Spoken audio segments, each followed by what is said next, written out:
क्या सर, तहरीक इंसाफ के लिए अचानक से ये खबरें आ रही हैं और फैसले आ रहे हैं, कानूनी महाज पर उनको कामयाबियां मिल रही हैं, तो आप कैसे देखते हैं साइफर केस में जो प्रोसिक्यूशन थी वो डॉक्यूमेंट जो थे वो भी पेश ना कर सके, तो आप इस फैसले को कैसे देखते हैं? आज इस्लामाबाद हाई कोर्ट ने सज़ा कलअदम करार दे दी है। जी सर, ये बिल्कुल फैसला जो है इसमें एक्सपेक्टेंसी यही थी, बिकॉज कानून के तकाजे जिस आपने कहा कि पूरे नहीं हुए वैसे। उसके साथ साथ अगर आप साइफर ट्रायल को उठा के देखें तो साइफर ट्रायल में सबसे इम्पोर्टेंट बात ये थी कि सबसे इम्पोर्टेंट होता है डिपेंडेंट इसमें एक्यूज का 342 का स्टेटमेंट जो मुल्जिम का होता है उसके वो 11 बजे वो रिकॉर्ड होता है, 2 बजे फैसला आ जाता है। उसके साथ साथ अगर आप मजीद उसमें तहकीक करें तो आर्टिकल 10A की वायलेशन नजर आती है कि ड्यू प्रोसेस भी नहीं था। उसके साथ साथ वायलेशन की बड़ी क्लियर थी और एक जल्दी नजर आई आपको इस ट्रायल को करने में।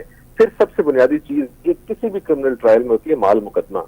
इस केस में cipher was the most important document और साइफर जो है वो आज की डेट तक रिकॉर्ड पर आया ही नहीं था। तो उसकी एब्सेंस में ही एक चीज को लहराने का पर्चा दे दी गया, उसके खिलाफ कार्रवाई की गई, लेकिन वो चीज कभी अदालत में पेश ही नहीं की गई, बल्कि उसके जवाब में ये कहा गया FIA के प्रोसिक्यूटर की तरफ से कि जी हम डोनाल्ड लू को प्रेजेंट कर देते हैं एज विटनेस। तो सवाल ये है कि ट्रायल में बहुत सारे मामला थे, बल्कि आज आमिर फारूक साहब ने तो कोर्ट में कह दिया, उन्होंने कहा कि इसमें मुझे अपेरेंटली कोई सबूत नजर नहीं आ रहा, लेकिन मैं अपने हद तक बात कर रहा हूँ। तो इन सारे मामला की रिजल्ट में यही फैसला एक्सपेक्टेड था।